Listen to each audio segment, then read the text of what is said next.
بسم اللہ الرحمن الرحیم۔ الصلاۃ والسلام علیک یا رسول اللہ وعلی آلک و صحابک یا حبیب اللہ۔ پیارے آقا کریم حضرت محمد مصطفیٰ صلی اللہ علیہ وآلہ وسلم کا بچپن۔ رسول اللہ صلی اللہ علیہ وآلہ وسلم کی ولادت مبارکہ مکہ مکرمہ میں 9 یا 12 ربیع الاول سن نبوی عام الفیل یوم دوشنبہ یعنی پیر کے روز مطابق 22 اپریل 571 عیسوی میں صبح کے وقت ہوئی تھی۔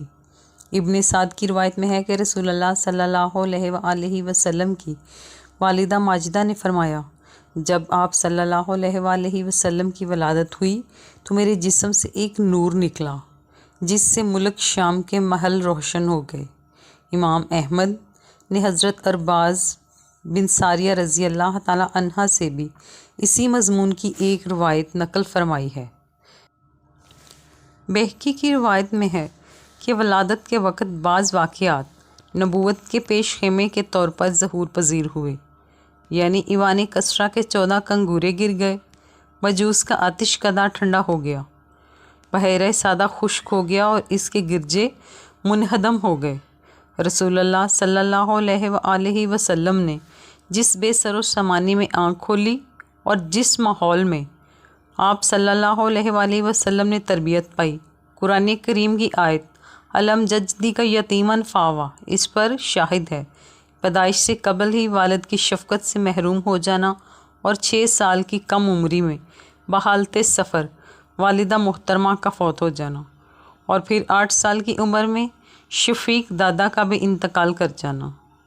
لمحہ بلمحہ اسی طرح دنیاوی آسروں کی جدائی نے ایک نوزائیدہ قلب پر کیا اثرات چھوڑے۔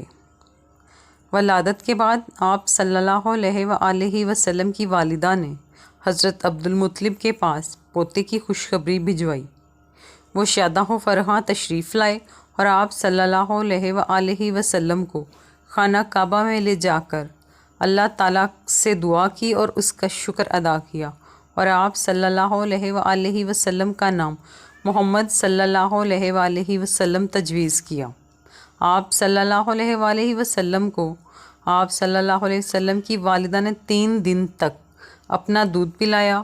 پھر چچا ابو لہب نے اپنی لونڈی صوبیہ کو آپ صلی اللہ علیہ وآلہ وسلم کو دودھ پلانے پر مامور کیا۔ صوبیہ آپ صلی اللہ علیہ وسلم کو کئی مہینے دودھ پلاتی رہیں۔ 2 سال قبل اسی صوبیہ نے آپ صلی اللہ علیہ وسلم کے چچا حضرت حمزہ رضی اللہ تعالی عنہ کو بھی دودھ پلایا تھا۔ عرب کے شہری باشندوں کا دستور تھا کہ وہ اپنے بچوں کو شہری امراض سے دور رکھنے کے لیے دودھ پلانے والی دیہاتی عورتوں کے حوالے کر دیا کرتے تھے تاکہ ان کے جسم طاقتور اور اعصاب مضبوط ہوں اور اپنے گہوارہ ہی سے خالص اور ٹھوس عربی زبان سیکھ لیں۔ اسی دستور کے مطابق عبد المطلب نے دودھ پلانے والی دائیا تلاش کی اور نبی کریم صلی اللہ علیہ وسلم کو حضرت حلیمہ سعدیہ رضی اللہ تعالی عنہا کے حوالے کیا۔ یہ قبیلہ بنی سعد بن بکر کی ایک خاتون تھی۔ ان کے شوہر کا نام حارث بن عبد الاعلیٰ اور کنیت ابو کبشہ تھی، اور وہ بھی قبیلہ بنی سعد ہی سے تعلق رکھتے تھے۔ رضاعیت کے دوران حضرت حلیمہ سعدیہ رضی اللہ تعالی عنہا نے نبی کریم صلی اللہ علیہ وسلم کی برکات کے ایسے ایسے مناظر دیکھے کہ وہ سراپا حیرت زدہ رہ گئیں۔ حضرت حلیمہ رضی اللہ تعالی عنہا بیان فرماتی ہیں کہ وہ اپنے شوہر کے ساتھ ایک چھوٹا سا دودھ پیتا بچہ لے کر بنی سعد کی کچھ عورتوں کے قافلے میں اپنے شہر سے باہر دودھ پینے والے بچوں کی تلاش میں نکلی۔ یہ قحط سالی کے دن تھے اور قحط نے کچھ باقی نہ چھوڑا تھا۔ میں اپنی ایک سفید گدھی پر سوار تھی اور ہمارے پاس ایک اونٹنی بھی تھی، لیکن باخدا اس سے ایک قطرہ دودھ نہ نکلتا تھا۔ ادھر بھوک سے بچہ اس قدر بلک رہا تھا کہ ہم رات بھر سو نہیں سکے تھے، اور نہ میرے سینے میں بچے کے لیے کچھ دودھ تھا اور نہ اونٹنی اس کی خوراک دے سکتی تھی۔ بس ہم بارش اور خوشحالی کی آس لیے بیٹھے تھے۔ میں اپنی گدھی پر سوار ہو کر چلی تو وہ کمزوری اور دبلے پن کے باعث اتنی سست رفتار نکلی کہ پورا قافلہ تنگ آ گیا۔ خیر کسی نہ کسی طرح دودھ پینے والے بچوں کی تلاش میں مکہ پہنچ گئے۔ پھر ہم میں سے کوئی عورت ایسی نہ تھی جس پر رسول اللہ صلی اللہ علیہ وآلہ وسلم کو پیش نہ کیا گیا ہو، مگر جب اسے بتایا جاتا کہ آپ صلی اللہ علیہ وآلہ وسلم یتیم ہیں تو آپ صلی اللہ علیہ وسلم کو لینے سے انکار کر دیتی۔ کیونکہ ہم بچے کے والد سے داد و انعام کی امید رکھتے تھے۔ ہم کہتے کہ یہ تو یتیم ہے، بھلا اس کی بیوہ ماں اور اس کے دادا کیا دے سکتے ہیں۔ بس یہی وجہ تھی کہ ہم آپ صلی اللہ علیہ وآلہ وسلم کو لینا نہیں چاہتے تھے۔ جتنی عورتیں میرے ہمراہ آئی تھیں سب کو کوئی نہ کوئی بچہ مل گیا، صرف مجھ ہی کو نہ مل سکا۔ جب واپسی کی باری آئی تو میں نے اپنے شوہر سے کہا، اللہ کی قسم مجھے اچھا نہیں لگتا کہ میری تمام سہیلیاں تو بچے لے لے کر جائیں اور میں تنہا کوئی بچہ لیے بغیر واپس لوٹ جاؤں۔ میں جا کر اسی یتیم بچے کو لے لیتی ہوں۔ شوہر نے کہا، کوئی حرج نہیں، ممکن ہے اللہ تعالیٰ اسی میں ہمارے لیے برکت دے۔ اس کے بعد میں نے جا کر بچہ لے لیا اور محض اس بنا پر لیا کہ اور کوئی بچہ مجھے مل نہ سکا۔ حضرت حلیمہ سعدیہ رضی اللہ تعالیٰ عنہا فرماتی ہیں کہ جب میں بچے کو لے کر اپنے ڈیرے پر واپس آئی اور اسے اپنی آغوش میں رکھا تو اس نے جس قدر چاہا دودھ پیا، اور اس کے ساتھ اس کے دودھ شریک بھائی نے بھی شکم سیر ہو کر دودھ پیا۔ پھر دونوں سو گئے، حالانکہ اس سے پہلے ہم اپنے بچے کے ساتھ سو نہیں سکتے تھے۔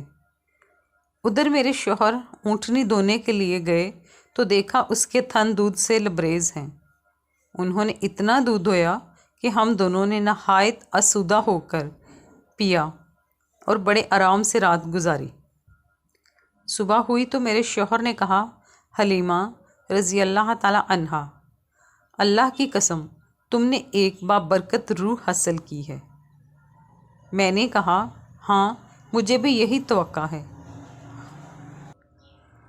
حضرت حلیمہ سعدیہ رضی اللہ تعالیٰ عنہا فرماتی ہیں کہ اس کے بعد ہمارا قافلہ واپس روانہ ہوا تو میں اپنی اس خستہ حال گدھی پر سوار ہوئی اور اس بچے کو بھی اپنے ساتھ لیا، لیکن اللہ کی قسم اب وہی گدھی پورے قافلے کو کاٹ کر اس طرح آگے نکل گئی کہ کوئی گدھا اس کا ساتھ نہ دے سکا۔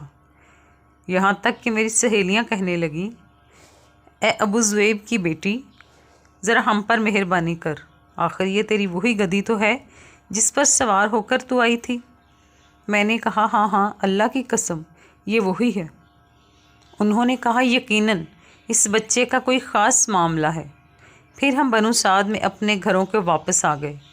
ہمارا علاقہ روئے زمین کا سب سے زیادہ قحط زدہ علاقہ تھا، لیکن ہماری واپسی کے بعد میری بکریاں چرنے جاتی تو آسودہ حال اور دودھ سے بھرپور واپس آتی۔